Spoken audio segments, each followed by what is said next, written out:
उत्तराखंड की कांग्रेस पर एक आरोप बार बार लगता है, मित्र विपक्ष होने का। यानी ऐसा विपक्ष जो सरकार को घेरने की जगह उसे राहत देने का काम करे।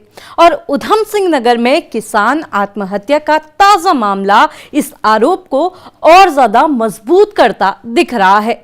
बीते दिन काशीपुर में एक किसान सुखवंत सिंह ने आत्महत्या कर ली। परिवार सड़क पर था, इंसाफ की मांग कर रहा था। बात यहां तक पहुंच गई कि जब तक मांगे नहीं मानी जाती, अंतिम संस्कार नहीं होगा।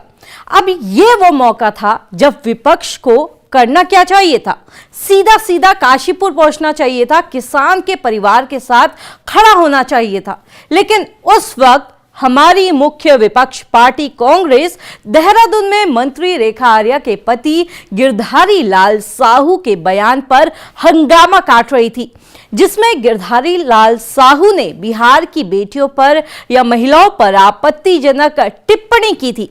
अब देखिए, वो बयान गलत था, ये हम भी मानते हैं और इसमें कोई दो राय नहीं है। लेकिन सवाल यह है कि कांग्रेस को गिरधारी लाल की याद उसी दिन क्यों आई जब काशीपुर में किसान का परिवार सड़क पर था। अब सोचने वाली बात यह है कि ये टिप्पणी जब की गई थी तभी क्यों कांग्रेस ने इसे मुद्दा नहीं बनाया। और आज इतने दिन इस बात को बीत गए हैं और जब काशीपुर जाने का वक्त था तब सरकार पर दबाव बनाने का वक्त आया था, तब कांग्रेस इस मुद्दे को लेकर हंगामा करने लगी।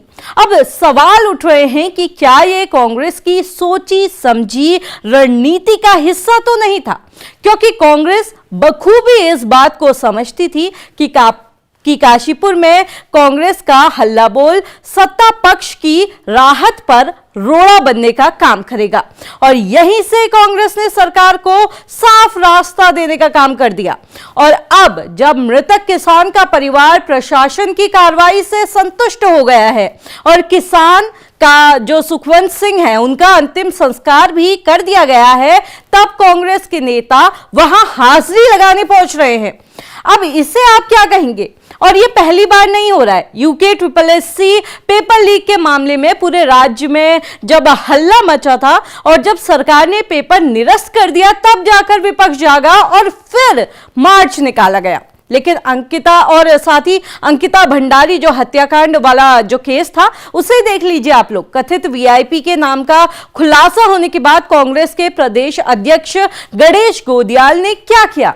दिल्ली से प्रेस कॉन्फ्रेंस की और सरकार को 10 दिन का समय भी दे दिया, जिसका फायदा सरकार ने उठाया और CM धामी ने सूझबूझ दिखाते हुए CBI जांच का ऐलान कर दिया, जिसके बाद ये जो सारा मुद्दा है ये ठंडा हो गया।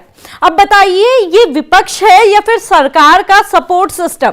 इसे ED का डर कह लीजिए या फिर खनन और ठेकेदारों के साथ अंदरूनी दोस्ती। क्योंकि जिस तरह से ज्वलंत मुद्दों पर कांग्रेस बैकफुट पर खेलती है, वो इस बात की तस्दीक करता है कि शायद विपक्ष के नेताओं को सरकार के खिलाफ आवाज उठाने से ज्यादा प्यारा अपना बिजनेस और अपना सुकून है। एक वो दौर था जब बीजेपी विपक्ष में थी, गैस सिलेंडर पर भी 1 रुपया अगर बढ़ जाता था तो सड़कें जाम हो जाया करती थी। याद कीजिएगा वो दिन। विपक्ष का काम ही होता है सरकार पे सवाल उठाना, सरकार पर दबाव बनाना। लेकिन उत्तराखंड में यहां कांग्रेस जो हमारी मुख्य विपक्षी पार्टी है, ये अपने विपक्ष से मित्रता निभा रही है। कुल मिलाकर आज राज्य में कांग्रेस बस एक ड्रामेबाज विपक्ष से ज्यादा कुछ नहीं है, जिसमें गणेश गोदियाल के आने के बाद भी कुछ खास असर पड़ता दिखाई नहीं दे रहा। अब आप इस पूरे मसले को कैसे देखते हैं, कमेंट करके जरूर बताइएगा।